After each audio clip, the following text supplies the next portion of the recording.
గజం కేవలం 4,500 రూపాయలతో 165 గజాల భూమి కేవలం 8 లక్షలు మాత్రమే.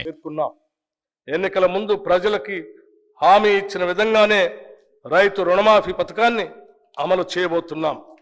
2 లక్షల రూపాయల రుణమాఫీపై త్వరలోనే మా కార్యాచరణ ఉంటుంది.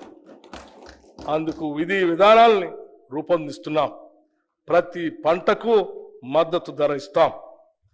ఈ సందర్భంలో మేము రైతు బంధు పథకం గురించి ఒక విషయం ఈ గౌరవ సభ ముందు ఉంచదలుచుకున్నాం.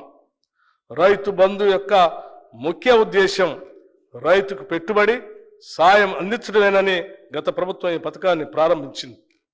రైతుకు సాయం అందించడం అనేది ప్రశంసించదగిన విషయమే అయినా ఈ పథకం పేరుతో అసలు రైతుల కన్నా పెట్టుబడిదారులు మరియు అనర్హులే ఎక్కువ లాభం పొందారని చెప్పడానికి ఎంతో చింతిస్తున్నాం.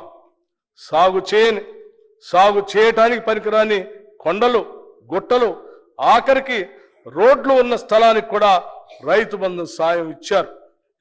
పెట్టుబడిదారులు, బడా రియల్ ఎస్టేట్ కంపెనీలు కొనిపెట్టుకున్న వేలాది ఎకరాలకు కూడా రైతు బంధు సాయం అందింది.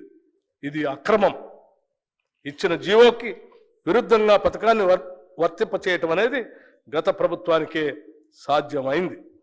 జరిగిన ఈ అక్రమాల కారణంగా మేము రైతు బంధు నిబంధనలను పునఃసమీక్ష చేసి నిజమైన అర్హులకి రైతు భరోసా కింద ఎకరానికి 15,000 రూపాయలు అందించేందుకు కృతనిశ్చయంతో ఉన్నాం.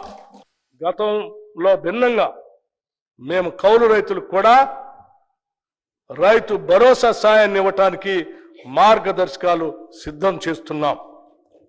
అదేవిధంగా ప్రధానమంత్రి ఫసల్ బీమా యోజన కార్యక్రమాన్ని ఆధారంగా చేసుకొని రాష్ట్రంలో పంటల బీమా పథకాన్ని పటిష్టంగా అమలు చేయబోతున్నాం.